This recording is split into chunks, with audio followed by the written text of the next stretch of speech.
શ્રી કડવીબાઈ વિરાણી કન્યા વિદ્યાલય રાજકોટની યુટ્યુબ ચેનલમાં તમારું સ્વાગત છે. વ્યવસાયલક્ષી ગૃહ વિજ્ઞાન પ્રવાહ ધોરણ 11 વિષય મૂળભૂત સામાજિક વિજ્ઞાન પ્રકરણ 3 સામાજિક પરિવર્તન અને આ પ્રકરણનો તાસ 1. વિદ્યાર્થી મિત્રો, સમાજ એટલે શું અને એના લક્ષણો, એના વિશે આપણે આ અગાઉના તાસમાં જોઈ ગયા. સમાજના લક્ષણોમાંનું જ એક લક્ષણ છે પરિવર્તન, જેની આપણે અગાઉ ચર્ચા કરેલી. આ જ પરિબળ વિશે હવે આખું આપણે પ્રકરણ સમજવાના છીએ, તો એના વિશે આપણે ચર્ચા કરીએ. સમાજ એટલે માનવીનો સમુદાય કે જેમાં અલગ અલગ લોકો સભાનતાભર્યા સંબંધો સાથે જીવે છે. તો આ જે વસ્તુ છે, આ જે ઘટના છે, આ જે સંબંધો છે, આ જે વ્યવસ્થા છે, એ સ્થિર વ્યવસ્થા નથી. પછી એ ભારતીય સમાજ હોય કે પાશ્ચાત્ય સમાજ હોય, જ્યાં માનવી છે ત્યાં અલગ અલગ દિશામાં, અલગ અલગ પ્રકારે સંબંધોમાં, રહેણી કહેણીમાં, કોઈ તહેવારની ઉજવણીમાં અલગ અલગ દિશામાં પરિવર્તનો સતત આવતા રહે છે. અમુક સમાજમાં પરિવર્તનો ધીમા હોય, અમુક સમાજમાં પરિવર્તનો ઝડપી હોય, એ બની શકે. પણ પરિવર્તન એ તો વાસ્તવિકતા છે, જેને આપણે સ્વીકારવું જ રહ્યું. અને આ પરિવર્તનને કારણે ધીમે ધીમે ધીમે સમાજનું સ્વરૂપ અને એનું માળખું અલગ અલગ રીતે બદલાતા રહે છે. જેમ કે અત્યારની જ આપણે વાત કરીએ તો અત્યારે પણ આપણે એક સમાજની વચ્ચે જ જીવીએ છીએ, પણ સમય સંજોગ અનુસાર શિક્ષણ બંધ નથી થયું, પણ શિક્ષણ આપવાની અને મેળવવાની રીતમાં ચોક્કસ પરિવર્તન આવ્યું છે. આપણે ઘણી વખત વડીલો આગળથી સાંભળીએ છીએ કે અમે આ રીતે જીવતા, અમે આ વસ્તુ આમ કરતા, અમે આ રીત રિવાજ આ રીતે ફોલો કરતા હતા. અને અત્યારના સમયમાં એ અલગ રીતે થાય છે. રીત રિવાજ બંધ નથી થયા, નાબૂદ નથી થયા, પણ એને પાળવાની, એને ફોલો કરવાની રીતમાં પરંપરા ચોક્કસ આવી છે. એમ સમાજમાં અલગ અલગ રીતે સતત પરિવર્તન આવતા જ રહે છે. ડેવિસ નામના સમાજશાસ્ત્રી કહે છે કે સામાજિક સંગઠનમાં એટલે કે સમાજની રચના અને સમાજના કાર્યોમાં થતા ફેરફારો એટલે સામાજિક પરિવર્તન. એમની વ્યાખ્યાને સમજીએ. સામાજિક સંગઠન, સંગઠન એટલે ભેગું થવું, એકજૂટ થવું. તો સમાજનું જે એક જૂથ છે, એની જે રચના છે અને એના કાર્યોમાં ફેરફારો થાય એને સામાજિક પરિવર્તન કહેવાય.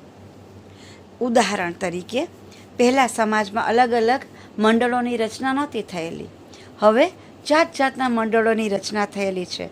તો સમાજની રચનામાં પણ પરિવર્તન આવતા જાય છે. સાથે સાથે સામાજિક કાર્યોમાં પણ પરિવર્તન આવતા જાય છે. દરેક કાર્ય અત્યારે પહેલાંની જેમ જ કરવામાં નથી આવતું, પણ એમાં અનેક પરિવર્તન આવ્યા છે. ધારો કે બેન્કિંગ સિસ્ટમ, તો એમાં પણ પરિવર્તન આવ્યું છે. ઓનલાઈન થઈ ગયું છે ઘણું બધું કાર્ય. શિક્ષણમાં પણ કમ્પ્યુટરનો ઉપયોગ થઈ ગયો છે. લગ્ન પ્રથામાં પણ પરિવર્તન આવ્યા છે. તો સમાજના અલગ અલગ જે કાર્યો છે, એ દરેક કાર્યોમાં અનેક પ્રકારમાં ફેરફારો થયા છે. અને સમાજની રચનામાં પણ અલગ અલગ જ્ઞાતિના લોકો હવે લગ્ન ગ્રંથિથી બંધાઈ શકે છે. બધા એકબીજાના તહેવારોમાં કે વ્યવહારોમાં ભાગ લે છે. તો કેટલી બધી બાબતોમાં હવે ઘણો બધો ફેર થયો છે. તો આ પ્રકારના જે ફેરફારો છે એને ડેવિસ નામના સમાજશાસ્ત્રી પરિવર્તન કહે છે. સામાજિક સંગઠનમાં એટલે કે સમાજની રચના અને સમાજના કાર્યોમાં થતા ફેરફારો એટલે સામાજિક પરિવર્તન. મેકાઈવર અને પેજ નામના સમાજશાસ્ત્રીઓ કહે છે કે સમાજની વ્યક્તિઓ વચ્ચેના સામાજિક સંબંધોના તાણાવાણા જે છે, જેનાથી સમાજ બને છે, એ સામાજિક સંબંધોના તાણાવાણામાં થતા ફેરફારો એટલે સામાજિક પરિવર્તન. આમનો દૃષ્ટિકોણ અલગ છે. કે સમાજ એટલે શું. આપણે અગાઉ જોયું હતું, પહેલા ચેપ્ટરમાં પણ જોયું હતું કે સામાજિક સંબંધોના તાણાવાણાથી બનેલો છે. આ તાણાવાણામાં થતા ફેરફારો એટલે સામાજિક પરિવર્તન. એક વ્યક્તિ બીજા સાથે અમુક સંબંધથી જોડાય છે. એ સંબંધોના સ્વરૂપમાં, એને નિભાવવાની રીતમાં, રીત રિવાજમાં જે ફેરફાર થાય છે એને મેકાઈવર અને પેજ સામાજિક પરિવર્તન કહે છે. ઉદાહરણ તરીકે સમજીએ તો અગાઉના સમયમાં માતા પિતા બાળકો માટેના બધા જ નિર્ણયો લેતા હતા. સત્તા અને તાબેદારીના સંબંધો હતા માતા પિતા અને બાળકો વચ્ચે, પતિ અને પત્ની વચ્ચે સત્તા અને તાબેદારીના સંબંધો હતા. પણ હવે એવું નથી રહ્યું. હવે માતા પિતા બાળકોમાં રહેલી ખૂબીના આધારે એને જાતે પણ નિર્ણય લેવા દે છે, કેરિયર બાબતે પણ એમની સાથે ચર્ચા કરે છે. આ દરેક વસ્તુ શક્ય બની છે. અને આ જે નાના નાના ફેરફારો છે એને જ સામાજિક પરિવર્તન તરીકે મેકાઈવર અને પેજ જે ઓળખાવે છે. અને આવું આપણે સમાજમાં અનેક સંબંધોમાં અનેક જગ્યાએ જોઈએ છીએ. જોન્સન નામના સમાજશાસ્ત્રી સમાજના માળખામાં આવતા પરિવર્તનને સામાજિક પરિવર્તન કહે છે. દાખલા તરીકે સમાજના મૂલ્યો, સમાજના ધોરણો, સમાજની સંસ્થાઓ વગેરેમાં થતા ફેરફારો એ સામાજિક પરિવર્તન છે. એમના દૃષ્ટિકોણને પણ સમજવાની કોશિશ કરીએ. સમાજના મૂલ્યો, સૌથી પહેલું તો આપણે ભારતીય સમાજના જ મૂલ્યોની વાત કરીએ તો આપણે ત્યાં સત્યને ખૂબ અગત્યનું મૂલ્ય ગણાતું હતું. અને એ મૂલ્યની જાળવણી માટે લોકો પોતાના જીવ પણ આપી દેતા હતા. એ જ રીતે સમાજના ધોરણો તો અલગ અલગ સત્તાની વ્યક્તિ, અલગ અલગ સંબંધની વ્યક્તિ માટેના ધોરણો અલગ અલગ હતા. દીકરી માટેના ધોરણો અલગ, દીકરા માટેના ધોરણો અલગ હતા. હવે એમાં પરિવર્તન આવ્યું છે. બંનેને સમાન રીતે જોવાની ધીરે ધીરે શરૂઆત થઈ છે. સાથે સાથે સમાજની સંસ્થાઓમાં થતા ફેરફારો, જેમ કે શાળાઓ છે એમાં પહેલાં ગુરુકુળના સ્વરૂપમાં આપણે ત્યાં હતી. બાળકો ત્યાં જ રહેતા અને વર્ષો સુધી પોતાના ગુરુની સાથે રહી અને શિક્ષણ મેળવતા હતા.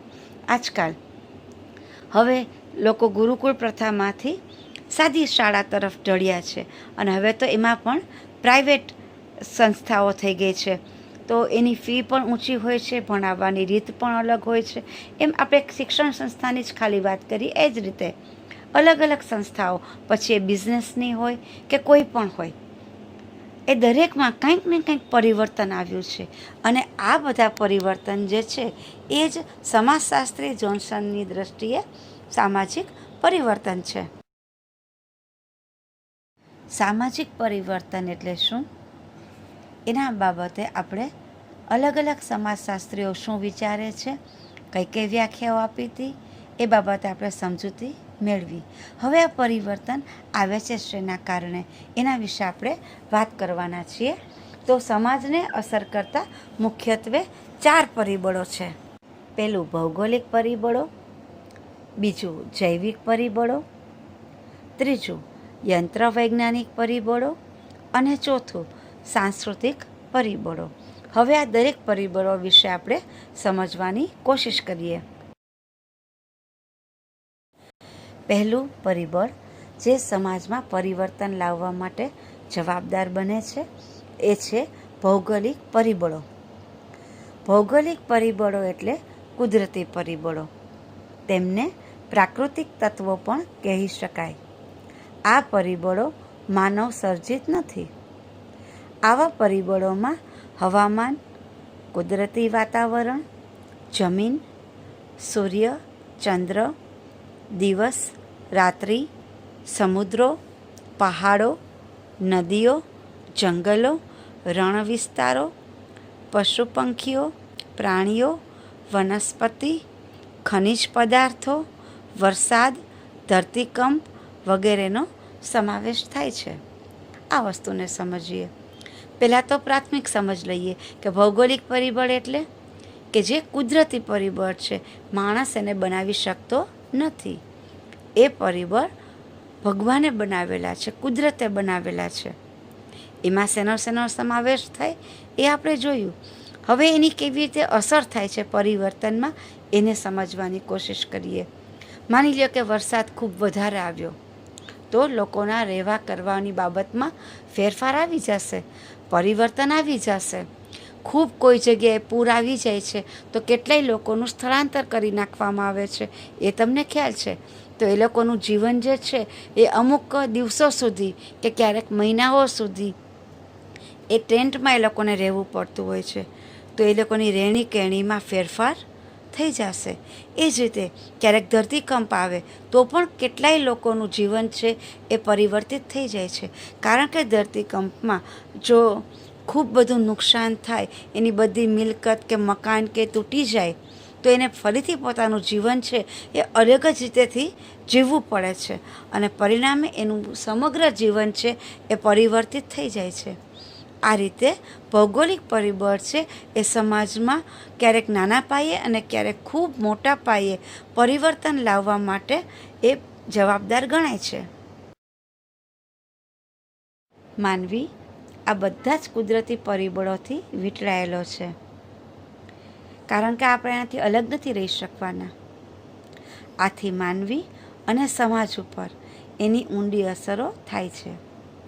જે પ્રદેશમાં આબોહવા અનુકૂળ હોય અને જમીન ફળદ્રુપ હોય તો ત્યાં માનવ વસવાટ શક્ય બને છે. કારણ કે જીવન જીવવાને માટે પાણી જોઈશે, વનસ્પતિ જોઈશે. આ બધી વસ્તુ જ્યાં શક્ય હોય ત્યાં વ્યક્તિ રહી શકે સહજતાથી અને પોતાનો વિકાસ સાધી શકે. પણ જો એમાં પ્રતિકૂળતા આવી જાય તો લોકોના રહેવામાં પણ જીવવામાં પરિવર્તન આવશે. સાથે સાથે કેટલાક લોકો તો એ વિસ્તારોમાંથી સ્થળાંતર જ કરી નાખે છે. અને એ સ્થળાંતર થવાને કારણે અને ભૌગોલિક વાતાવરણમાં પરિવર્તન થવાને કારણે કે એની પ્રતિકૂળતાને કારણે કુટુંબ જીવન, ધંધા રોજગાર, ખોરાક અનેક બાબતો ઉપર અસર પડે છે. અને એમ ધીરે ધીરે સમાજમાં પરિવર્તન આવતું જાય છે.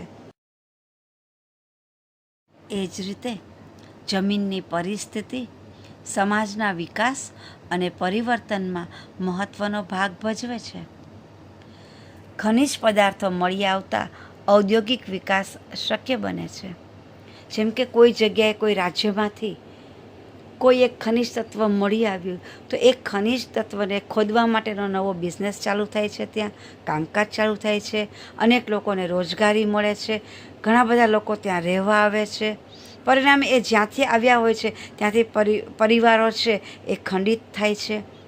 આ જગ્યાએ લોકોનો વસવાટ વધી જાય છે, પરિણામે પરિવર્તનો આવતા જાય છે. સાથે સાથે જે ખનિજ પદાર્થ મળી આવ્યો હોય એને લગતો ઔદ્યોગિક વિકાસ થાય છે. એ ખનિજ પદાર્થ જેમાંથી બનતો હોય એવી નવી નવી વસ્તુઓ બનવાના ત્યાં કારખાનાઓ બનવા લાગે છે. એના માટે કારીગરો આપણને બહારથી મંગાવવા પડે છે. આ બધી જ વસ્તુઓ આવી જે છે એના કારણે સમાજમાં અનેક પ્રકારનું પરિવર્તન આવે છે. જો કોઈ રાજ્યમાં ઉચ્ચ પ્રકારનો ખનિજ પદાર્થ મળી આવે તો એ રાજ્યની સંપત્તિમાં ફેરફાર થતાં, વધારો થતાં એ રાજ્યનું જીવન ધોરણ પણ ઊંચું આવી શકે છે. ત્યાં વધુ પ્રમાણમાં રોજગાર મળી શકે એવું પણ બને છે. એ જ પ્રમાણે વનસ્પતિઓ, પશુ પંખીઓ, પ્રાણીઓ, જંગલ વિસ્તારો આપણું પર્યાવરણ છે અને આપણા સામાજિક આર્થિક જીવનમાં પરિવર્તન લાવવામાં ઘણો ભાગ ભજવે છે. આપણી પાસે ખૂબ બધી ઔષધીય વનસ્પતિઓ હોય તો પણ એ આપણા સામાજિક જીવનમાં પરિવર્તન લાવવામાં ફેર કરી શકે છે. જેમ કે અત્યારે ભારતીય સમાજ પાસે એવું ઔષધીય જ્ઞાન ઘણું છે જે અત્યારે આપણને કોરોના કાળમાં આપણી રોગપ્રતિકારક શક્તિ વધારવામાં આપણને ખૂબ મહત્ત્વનો રાહત આપે છે, આપણને સાંત્વના આપે છે અને રિઝલ્ટ બતાવે છે કે આ ઔષધીયથી આ આપણને ફાયદો થાય છે. તો એ આપણું જે જીવન છે, સામાજિક જીવન, એમાં પરિવર્તન લાવવામાં ઘણો ભાગ ભજવે છે. આ જ વાતને હજી વધારે ઉદાહરણથી સમજીએ તો જે રાજ્યમાં જે પ્રાણી વધારે સંખ્યામાં હોય એ પ્રાણીની ચામડીમાંથી પણ બનતા ઉદ્યોગો ત્યાં વિકસતા હોય છે.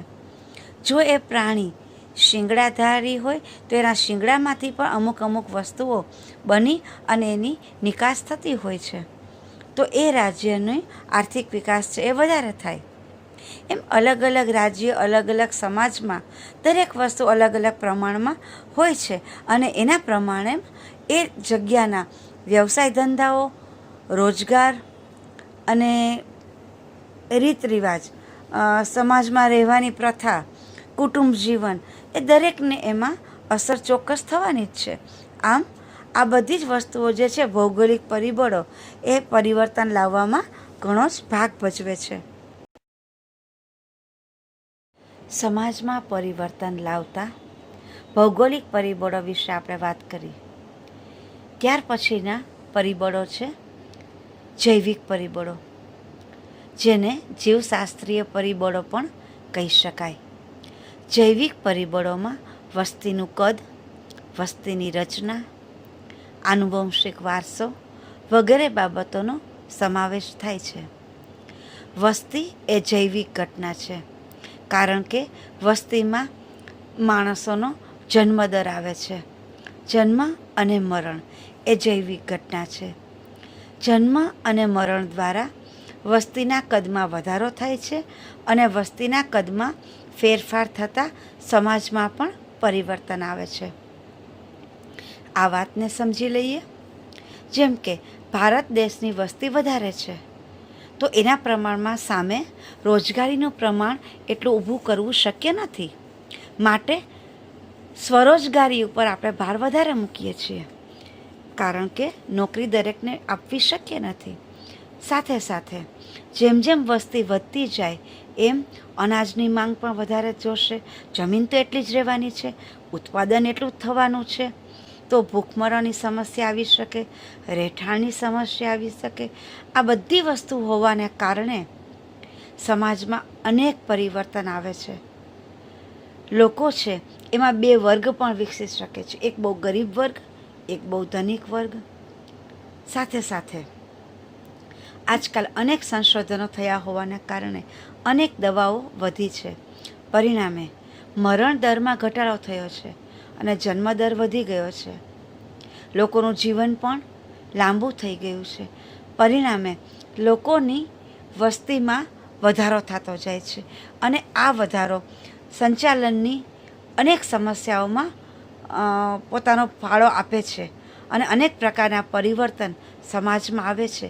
એમાં અમુક પરિવર્તન સારા પણ આવે છે અને અમુક છે એ થોડાક મુશ્કેલી ઉત્પન્ન કરતા હોય એવા પણ આવી શકે છે. તો આ બાબતે વિચારવું જોઈએ કે જૈવિક પરિબળોને કઈ રીતે કંટ્રોલમાં લાવી શકાય.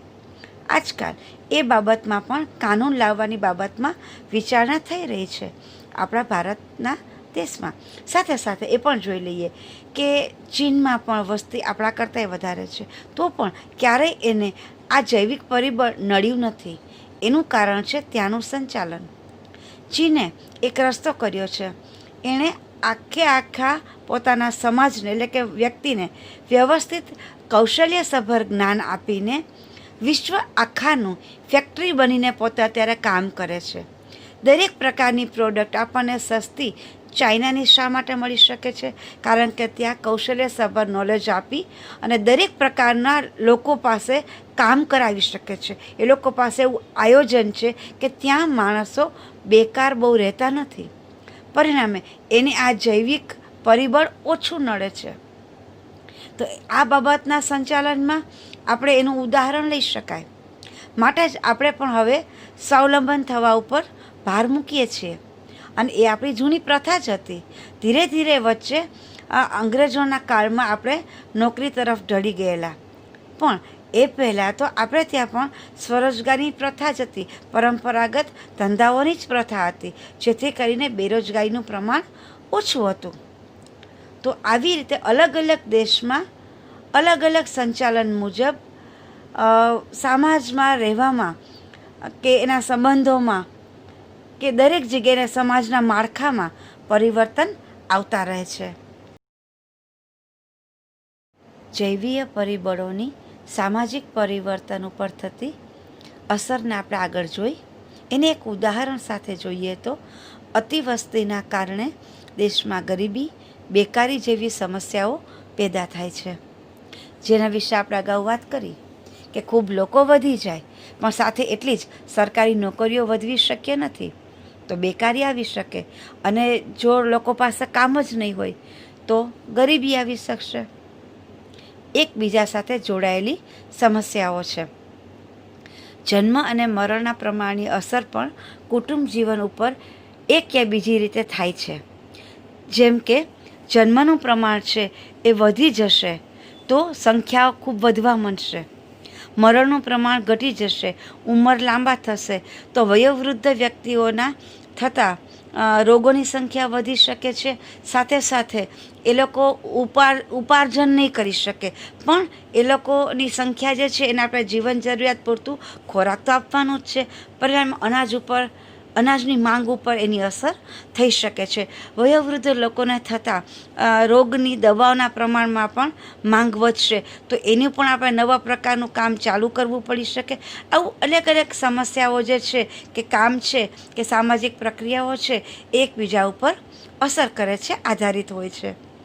એ જ રીતે વસ્તીની રચનામાં થતા ફેરફારો પણ સામાજિક પરિવર્તન લાવે છે. જેમ કે અલગ અલગ જગ્યાએ લોકો કામકાજ માટે પરિવાર તોડીને અલગ અલગ જગ્યાએ રહેવા જાય, એના કારણે પરિવારો વધતા અનાજનો બગાડ પણ વધારે થાય છે. એકબીજાની કેર કરવાવાળા લોકો પણ ઓછા હોય છે. પરિણામે લોકોના આખા વર્તનમાં, રીત રિવાજોમાં, આ દરેકમાં ક્યાંય ને ક્યાંય પરિવર્તન આવતા જ જાય છે.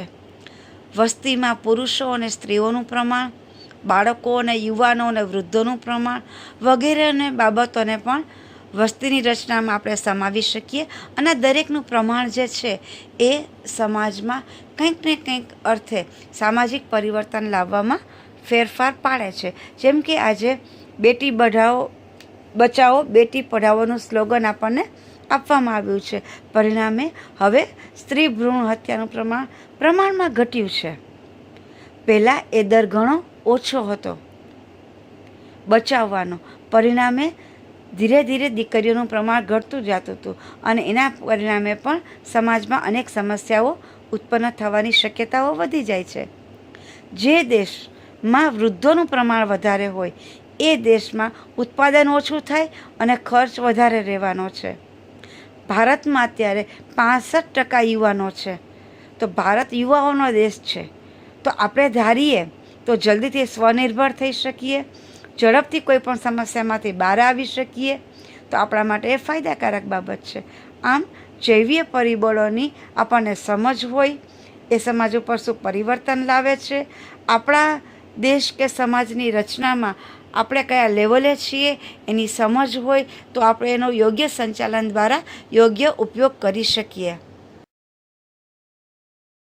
સમાજમાં પરિવર્તન લાવતા પરિબળોમાંનું ત્રીજું છે યંત્ર વૈજ્ઞાનિક પરિબળ. યંત્ર વૈજ્ઞાનિક પરિબળ એટલે યાંત્રિક સાધનો અને ઓજારો. યંત્ર વૈજ્ઞાનિક પરિબળોમાં ઉત્પાદનના યાંત્રિક સાધનો, મશીનો, ઓટોમોબાઈલ્સ વાહનો, વોશિંગ મશીનો, ઇલેક્ટ્રિક ઘરઘંટી, ટીવી, રેડિયો, વિડીયો વગેરે અનેક પ્રકારના યાંત્રિક સાધનોનો સમાવેશ થાય છે. યંત્ર વૈજ્ઞાનિક પરિબળો માનવીય વિકસાવેલી સાધનાત્મક વ્યવસ્થા છે. તેનાથી ઝડપી કાર્યો થઈ શકે છે. આથી આધુનિક જગતમાં તેનો બહોળો ઉપયોગ થઈ રહ્યો છે, અને આધુનિક યુગ એ યંત્ર વૈજ્ઞાનિક યુગ છે. આ વસ્તુને સમજી લઈએ. આજકાલ તમે પોતે પણ વ્યવસાયલક્ષી કોર્સમાં છો, આગળ જતાં કોઈ પણ વ્યવસાય સાથે જોડાઈ શકશો, અથવા તો કોઈ પણ નોકરીમાં જોડાઈ શકશો. ઘરનું પણ કામ કરવાનું છે, વ્યવસાયનું પણ કામ કરવાનું છે, ત્યારે આ બધા યંત્ર વૈજ્ઞાનિક પરિબળો આપણને મદદરૂપ થશે. પહેલાં આના અભાવમાં બહેનોનો લગભગ આખો દિવસ પ્રાથમિક કામકાજમાં પસાર થઈ જતો હતો. આજકાલ આ બધા જ સાધનોને કારણે બહેનોને સમય મળી શકે છે.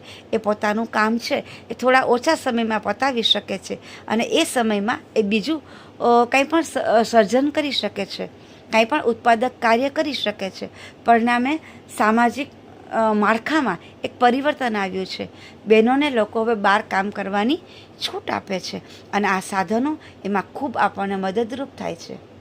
પહેલાં આ યંત્રો ઓછા હતા ત્યારે દરેક વસ્તુ આપણને અમુક ગુણવત્તાવાળી મળતી હતી, અમુક બાબતે આપણે બાંધછોડ કરવી પડતી હતી. આજકાલ દરેક વસ્તુની ગુણવત્તા ઉચ્ચ પ્રકારની આપણે મેળવી શકીએ છીએ. પરિણામે આપણું રહેવાનું જીવન ધોરણનું પ્રમાણ લેવલ ઊંચું આવ્યું છે અને એમાં આ યંત્ર વૈજ્ઞાનિક પરિબળોનો બહુ જ બહોળો ફાળો છે, જેને આપણે સ્વીકારવો રહ્યો. આમ સમાજમાં જે કાંઈ પરિવર્તનો આવે છે એમાં આ યંત્ર વૈજ્ઞાનિક પરિબળોનો ખૂબ મોટો ફાળો છે.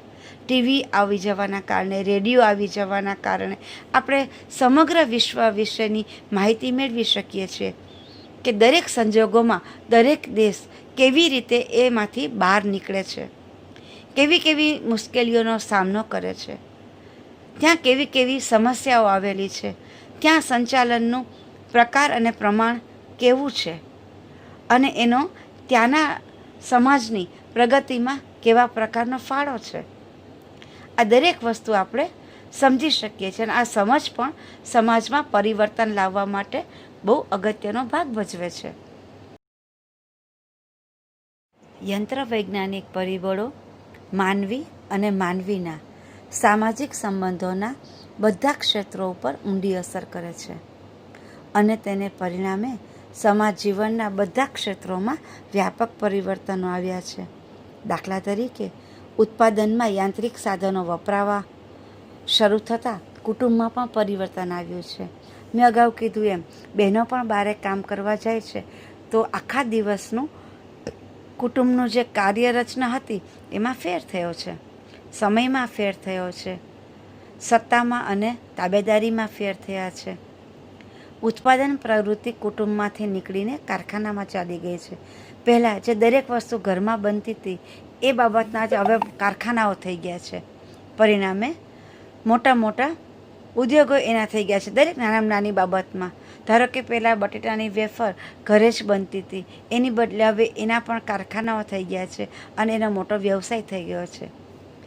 મોટા મોટા શહેરો એના કારણે વિકસિત થયા છે, કારણ કે ફેક્ટરીઓ બનવા લાગી તો ગામડાના લોકો છે એ ત્યાં રોજીરોટી માટે જવા લાગ્યા અને એક નવી જ પ્રકારની શહેરી જીવન પદ્ધતિ વિકસી છે. આમ યંત્ર વૈજ્ઞાનિક પરિબળોએ ખૂબ અસર કરી છે સમાજમાં પરિવર્તન લાવવામાં. શહેરી સમાજમાં લગ્ન સંસ્થા, રીત રિવાજો, ધાર્મિક માન્યતાઓ, જ્ઞાતિ સંબંધો વગેરે સમાજના બધા જ ક્ષેત્રોમાં પરિવર્તન આવ્યું છે આ યાંત્રિક પરિબળોના કારણે. કઈ રીતે એ સમજી લઈએ તો લગ્ન સંસ્થામાં કઈ રીતે પરિવર્તન આવ્યું. પહેલાં પતિ અને પત્નીની ભૂમિકાઓ નક્કી હતી. આજે બહેનો પણ બહાર કામ કરવા જતી હોવાના કારણે એને ઘરમાં ઓછા સમયમાં ઝાઝું કામ કરી લેવું પડતું હોય છે. પરિણામે યાંત્રિક સાધનોની મદદ મળી ગઈ હોવાથી ફેર પડે છે, ફાયદો થાય છે અને ભૂમિકાઓમાં પણ ફેરફાર થઈ ગયો છે. સત્તા અને તાબેદારીના સંબંધો જે છે એ હવે મૈત્રીમાં પરિણમી ગયા છે. રીત રિવાજો ઉજવવા માટે પણ આજકાલ લોકો પાસે સમય ઓછો છે તો એમાં પણ દરેક પોતાની સુવિધા પ્રમાણે ફેરફાર કરે છે. સાથે સાથે અમુક ધાર્મિક માન્યતાઓની પાલનમાં પણ ફેરફાર આવતા જાય છે. ધર્મની વ્યાખ્યા પણ લોકોની દૃષ્ટિએ બદલતી જાય છે. ખાલી કર્મ કરવું, પોતાની જવાબદારી પોતાની રીતે નિભાવવી એને પણ ઘણા લોકો ધર્મ માને છે અને બીજી કોઈ પણ પ્રથાઓ કે બીજી કોઈ પરંપરા હોય એને નથી માનતા તો એનું પણ એને દુઃખ લાગતું નથી. જ્ઞાતિ સંબંધો પણ ઘણા બધા સુધરી ગયા છે. જ્ઞાતિ વચ્ચેના અંતરો છે એ ઘટતા ગયા છે, કારણ કે કામના સ્થળ ઉપર દરેક જ્ઞાતિના લોકો છે એ અલગ અલગ સાથે કામ કરતા હોય છે અને દરેકમાં અલગ અલગ સ્કિલ પણ રહેલી હોય છે, એને પણ એ લોકો અનુભવે છે. પરિણામે ઘણું બધું પરિવર્તન આવ્યું છે. સાથે સાથે યાંત્રિક વાહનોના ઉપયોગ દ્વારા જુદા જુદા પ્રદેશના લોકલ વચ્ચે સામાજિક સંપર્ક વધ્યો છે. આના પરિણામે સામાજિક અને સાંસ્કૃતિક પરિવર્તન આવ્યા છે.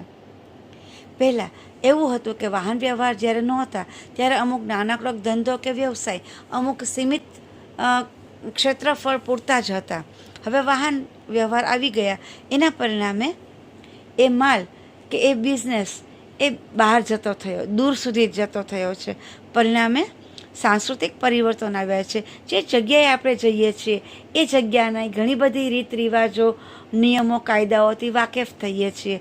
પરિણામે એ જે તે સમાજમાં અરસપરસ પરિવર્તન લાવવામાં ભાગ ભજવે છે અને સામાજિક સંપર્ક પણ વધી ગયો છે. સંપર્ક વધવાના કારણે દરેક અલગ અલગ જગ્યાએ વ્યક્તિઓ જાય છે, ત્યાંથી અલગ અલગ વસ્તુ એ જોઈ અને સમજીને પોતાના સમાજમાં, પોતાના સામાજિક વર્તુળમાં એ લઈ આવે છે અને એ બધી બાબતો છે એ સમયાંતરે પરિવર્તનો લાવે છે. ટીવી, રેડિયો, છાપા વગેરે એ પણ એ સમાજમાં મૂલ્યો અને વિચારો અન્ય સમાજોમાં ફેલાવવામાં ભાગ ભજવ્યો છે. આ બધા માધ્યમો એવા છે કે જેને આખા વિશ્વને એક કરી દીધું છે. પરિણામે હવે આપણે આપણા ઘરમાં બેઠા બેઠા જ દુનિયાના અલગ અલગ દેશોમાં કઈ કઈ પ્રથાઓ, કયા કયા કાયદાઓ છે, લોકો કઈ રીતે જીવે છે, એનું જીવન ધોરણ કયું છે, નવા નવા કયા યંત્રો શોધાયા, કઈ રીતે એનો બિઝનેસમાં કે પરિવારમાં ફાયદો થાય છે, સમાજના લોકો કઈ રીતે જીવે છે, ત્યાંની સમાજ વ્યવસ્થા શું છે એ આપણે જાણી શકીએ છીએ અને આપણા સમય મુજબ, આપણા સમાજ મુજબ જેટલું શક્ય હોય એટલું એને અપનાવી અને આપણે એમાં પરિવર્તન લાવવાની કોશિશ કરીએ છીએ. ઘર વપરાશના યાંત્રિક સાધનોએ કુટુંબમાં સભ્યોની ભૂમિકાઓ બદલવામાં ભાગ ભજવ્યો છે. જેમ કે પહેલાં રસોઈ કરવી, કપડાં ધોવા વગેરે બહેનોના કામ જ ગણાતા હતા. આજકાલ હવે વોશિંગ મશીન આવી ગયા છે, એમાં પણ ઓટોમેટિક હોય તો બહુ જ સરળતાથી એમાં કામ થઈ જાય છે, તો ભાઈઓ પણ એ કામ કરી લે છે. માઇક્રોવેવ ઓવન આવી ગયા છે, તો નાનું મોટું રાંધવાનું કામ પણ ભાઈઓ કરી શકે છે. આમ કામની ભૂમિકાઓમાં પણ ઘણો બધો ફેરફાર આવી ગયો છે, પરિવર્તન આવ્યું છે. આમ યંત્ર વૈજ્ઞાનિક પરિબળોએ સામાજિક પરિવર્તન લાવવામાં મહત્ત્વનો ભાગ ભજવ્યો છે. સમાજમાં પરિવર્તન લાવતા હવે પછીના જે પરિબળો છે એના આપણે વાત કરીએ. એ છે સાંસ્કૃતિક પરિબળો. સંસ્કૃતિ વિશે આપણે વાત કરેલી ચેપ્ટર નંબર 1માં કે સંસ્કૃતિ એટલે શું. સંસ્કૃતિ બહુ વ્યાપક એટલે કે બહુ મોટો ખ્યાલ છે, મોટો વિચાર છે. સંસ્કૃતિમાં માનવીના અસંખ્ય સર્જનોનો સમાવેશ થાય છે, જેમ કે જ્ઞાન, વિજ્ઞાન, માન્યતાઓ, મૂલ્યો, રીત રિવાજો, કલા, સાહિત્ય, ધર્મ અને નીતિ વગેરે માનવ સર્જનોને સંસ્કૃતિ તરીકે ઓળખવામાં આવે છે. ટૂંકમાં સંસ્કૃતિ એટલે માનવીની જીવન જીવવાની રીત. સંસ્કૃતિમાં પણ પરિવર્તન આવતું રહે છે, કારણ કે લોકો નવી નવી શોધો કરતા રહે છે, નવા નવા સાધનો બનાવે છે, નવું નવું જ્ઞાન વિકસાવે છે. સંસ્કૃતિમાં પરિવર્તન આવતા સમાજમાં એટલે કે સામાજિક સંબંધોમાં પણ પરિવર્તન આવે છે. વળી સંસ્કૃતિનું પ્રસરણ થતી રહે છે અને સમાજની સંસ્કૃતિ બીજા સમાજમાં પ્રસરે છે અને ફેલાય છે. એમ એક બીજા સમાજ છે એની સંસ્કૃતિમાં પણ ઘણા બધા ફેરફારો થાય છે. આગળના બધા પરિબળો જે આપણે જોયા છે એ દરેકને કારણે સાથે સાથે સંસ્કૃતિમાં પણ ફેરફાર થાય છે, લોકોની માન્યતાઓમાં ફેરફાર થાય છે. આજે બહેનો બારે કામ કરવા જાય છે તો લોકો અને સમાજ એને સ્વીકારે છે, તો માન્યતામાં ફેર આવ્યો છે. જ્ઞાન અને વિજ્ઞાનનો વધારે ફેલાવો થતાં અંધશ્રદ્ધામાં ઘટાડો થયો છે. લોકો પાસે સમય ઓછો હોવાને કારણે રીત રિવાજો અલગ રીતે નિભાવવાની પ્રથા થઈ ગઈ છે. આપણે હવે હર વખત રૂબરૂ વિશ કરવા નથી જતા, વોટ્સએપનો ઉપયોગ કરીએ છીએ, સોશિયલ મીડિયાનો ઉપયોગ કરીએ છીએ. કલા અને સાહિત્ય પણ આધુનિક રીતે હવે પ્રેઝન્ટ થાય છે. હાલના સમયમાં ધારો કે આપણે વાત કરીએ તો લોકડાઉનના સમયમાં જ્યારે બધું જ બંધ હતું ત્યારે પણ એક્ઝિબિશન થયા હતા, પણ ઓનલાઈન. તો કેટલો સુંદર વિચાર છે, કારણ કે જે પરિવર્તન અત્યારે આવ્યું છે એની સાથે એકદમ સમાયોજન સાધી લીધું. બુક્સ આપણને ઓનલાઈન ઉપલબ્ધ થઈ જાય છે. અત્યારે આપણે શિક્ષણની પ્રથામાં પણ કેટલું બધું ફેરફાર આવી ગયો છે. તો આવા બધા જે સાંસ્કૃતિક ફેરફારો છે એના કારણે આખા સમાજમાં અને સામાજિક સંબંધોમાં દરેકમાં પરિવર્તન આવે છે. અને આ પરિવર્તનને કારણે અને આવી બદલતા પરિવર્તનવાળી સંસ્કૃતિનું પણ પ્રસરણ થતું રહે છે. પહેલાં આપણે અન્ય દેશોમાં, પાશ્ચાત્ય દેશોમાં અમુક પ્રકારના જ્ઞાન વિજ્ઞાનનો ફેલાવો હોવાને કારણે અમુક રીત રિવાજ જોતા હતા તો આપણને નવાઈ લાગતી હતી. આજે આપણે પણ એને અપનાવીએ છીએ.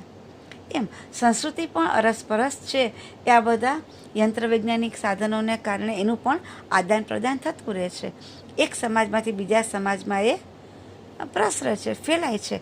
પરિણામે આપણે બીજા દેશોની સંસ્કૃતિનો પણ સ્વીકાર કરીએ છીએ અને ત્યાંના સમાજમાં પણ આપણી સંસ્કૃતિના ઘણા બધા પરિબળો છે એનો સ્વીકાર થયેલો છે. પહેલાં યોગ કરવું એ વૃદ્ધ લોકોનું કામ છે એવું મનાતું હતું. આજકાલ યોગ છે એ લોકોની જીવનશૈલી બનતી જાય છે, કારણ કે એના વિશેનું જ્ઞાન અને વિજ્ઞાન અત્યારના સમયમાં આપણને સમજાતું થયું છે, એના પુરાવાઓ મળતા થયા છે. આમ સાંસ્કૃતિક પરિબળો છે એ પણ સામાજિક પરિવર્તન લાવવામાં ઘણો ફાળો આપે છે. આ બધા સાંસ્કૃતિક પરિબળોને કારણે સામાજિક પરિવર્તન આવે છે એ બાબત આપણે વાત કરી. જેમ કે પશ્ચિમની અંગ્રેજી કેળવણીએ ભારતની પ્રાચીન શિક્ષણ પ્રથામાં પરિવર્તન આણ્યું છે. પહેલાં શિક્ષણ પ્રથા આપણે ત્યાં જુદા પ્રકારની હતી, હવે જુદા પ્રકારની થઈ ગઈ છે. એમાં ભાષામાં ફેરફાર આવી ગયો છે, ભણાવવાની રીતમાં, પરીક્ષા પદ્ધતિમાં, દરેકમાં ફેર આવ્યો છે. એ જ રીતે પશ્ચિમના ઉદારવાદી, લોકશાહી અને બિનસાંપ્રદાયિક મૂલ્યોએ ભારતીય સમાજમાં કુટુંબ, જ્ઞાતિ, લગ્ન, શિક્ષણ, રાજ્ય વગેરે સંસ્થાઓમાં પરિવર્તન લાવવામાં મહત્ત્વનો ભાગ ભજવ્યો છે. એને પણ સમજી લઈએ. પશ્ચિમમાં ઉદારવાદી વલણ વધારે હતું. જેમ કે આપણે ત્યાં ઇનલોઝને વધારે માન આપવાનું હતું, વહુઓને ઓછી સત્તાઓ હતી. આજકાલ એવું રહ્યું નથી. બંને પરિવાર સમાન હક ભોગવે છે, વહુને પણ ઘણી છૂટ આપવામાં આવે છે. લોકશાહી પ્રથા છે એની પણ લોકોને સમજ આવતી જાય છે. પરિણામે અલગ અલગ સમાજના મંડળો છે એ પોતાના અધિકાર માટે સજાગ બન્યા છે. બિનસાંપ્રદાયિક મૂલ્યો એટલે કે અલગ અલગ સંપ્રદાયના વાળાઓ છે એ હવે ઘટતા જાય છે. પરિણામે કુટુંબમાં પણ એકબીજાની સત્તામાં અને તાબેદારીમાં ફેર આવી ગયા છે. જ્ઞાતિ વચ્ચે પણ સંપ વધતો જાય છે અને અછૂતપણાની ભાવના છે ઘટતી જાય છે. લગ્ન સંસ્થામાં પણ આંતરજ્ઞાતીય લગ્નને છૂટ મળી ગઈ છે. વડીલો પોતે પણ બાળકોની લાગણીને માન આપીને એમની પસંદગીની જગ્યાએ લગ્ન કરવાની છૂટ આપે છે.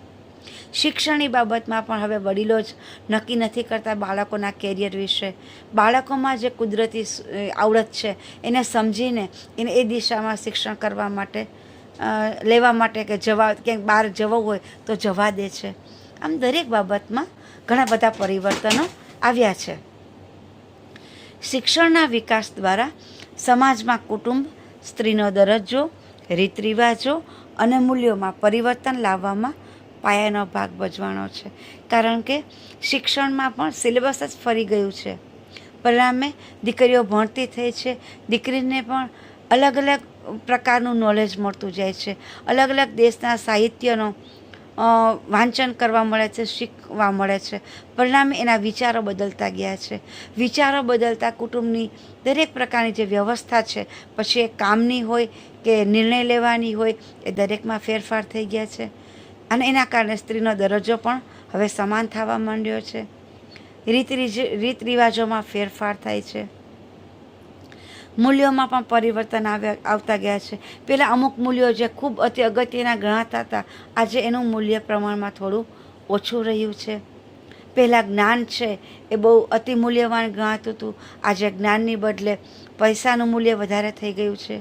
આમ સાંસ્કૃતિક પરિબળોએ સમાજમાં પરિવર્તન લાવવાનું બહુ અગત્યનું કામ કર્યું છે અને અગત્યના પરિબળ તરીકે તેને પોતાની ભૂમિકા નિભાવી છે, જેને આપણે માન્ય ગણવી રહીએ.